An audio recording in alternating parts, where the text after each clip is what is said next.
नमस्कार दोस्तों, क्या आपके घर में भी अगर रोटी और चावल बचते हैं तो क्या हमेशा डस्टबिन में चले जाते हैं? अगर ऐसा होता है तो ये वीडियो आपके लिए है, क्योंकि हर बचा हुआ खाना खराब नहीं होता। अगर बचे हुए खाने को सुरक्षित रूप से ढंग से रखा जाए तो वो खराब नहीं होता। और इतना ही नहीं दोस्तों, उसमें कुछ केमिकल चेंजेस हो जाते हैं जो हमारी बॉडी के लिए, ओवरऑल हेल्थ के लिए बहुत ही बेनिफिशियरी होते हैं। किस फूड को खाना है और किसको नहीं, चलिए ये जानने की कोशिश करते हैं। क्या बासी खाना ताजे खाने जितना हेल्दी होता है? चलिए इसका साइंटिफिक रीज़न जानने की कोशिश करते हैं।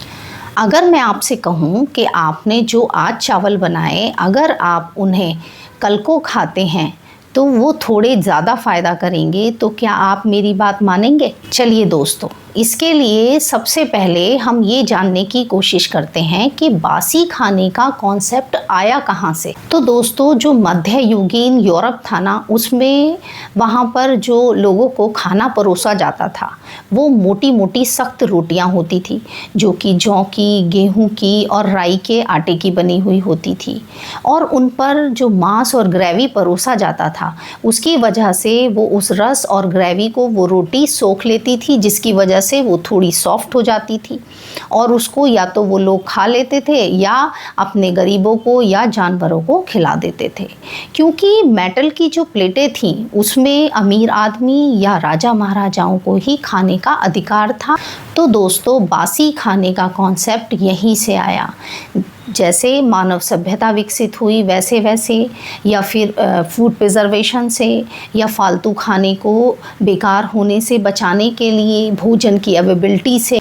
तो दोस्तों, बासी खाना वह होता है कि खाना पकाने के कुछ समय बाद उसको दोबारा खाया जाए। तो अब यह पता करने की कोशिश करते हैं कि बासी खाना फ़ायदेमंद है या नहीं, या कौन सा बासी खाना फ़ायदेमंद है और कौन सा नहीं। दोस्तों, असल खेल तो रेजिस्टेंट स्टार्च का है। मान लीजिए आपने चावल पकाए और जब चावल गरम गरम होते हैं तो उसका जो स्टार्च है, यानी उसका जो मीठापन है, वो आसानी से पच जाता है। लेकिन अगर उन्हीं चावल को ठंडा कर दिया जाए और कुछ समय बाद उन्हें देखा जाए तो उसमें एक बहुत बड़ा चेंज आ जाता है, यानी कि चावल का जो स्टार्च है, वो उसकी जो बनावट है उसमें चेंजेस आ जाते हैं। यही रेजिस्टेंट स्टार्च जो है, ये जब छोटी आंत में जाता है तो ये वहाँ पर जाकर पचता नहीं है और ये बड़ी आंत में पहुँच जाता है। और बड़ी आंत में एक जो बैक्टीरिया होते हैं उसके, वो उसको खाते हैं, जिसकी वजह से वहाँ पर एक एसिड बनता है और उस एसिड का नाम है ब्यूटीरेट।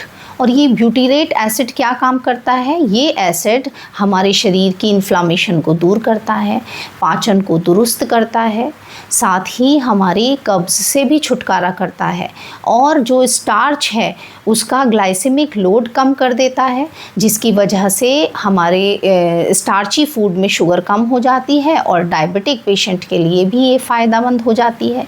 साथ ही ये हमारे आंतों की जो झिल्लियाँ होती हैं उनको भी सुरक्षित रखता है। अब रेजिस्टेंट स्टार्च क्या हर खाने में है? ऐसा नहीं है दोस्तों। कुछ ही चीज़ें हैं जो स्टार्ची फूड हैं, जैसे चावल, पास्ता, जौ, राई, मक्का, गेहूँ, हरे केले, आलू, शकरकंद, गाजर, इन सब में स्टार्च होता है और ये ही रेजिस्टेंट स्टार्च में चेंज हो जाते हैं। दोस्तों, नेक्स्ट प्रश्न आता है, क्या इस तरह का खाना नुकसान भी कर देता है?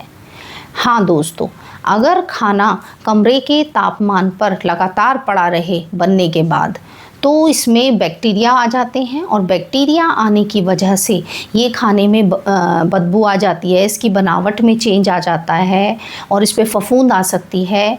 तो ऐसा खाना अवॉइड करना चाहिए। इसके अलावा जब इसको पका दिया गया हो तो इसको 2-3 घंटे बाद बनाने के फ्रिज में रख देना चाहिए, और उसके बाद 2 या 3 दिन में इसको इस्तेमाल कर लेना चाहिए और खाने को अच्छे से गर्म कर लेना चाहिए। दोस्तों, अब मैं आपको एक जनरल फ़ायदा बताऊं इस बासी खाने का। ये खाना आपका टाइम भी सेव करेगा, यानी आप रात को भी खाना बना कर रख सकते हैं।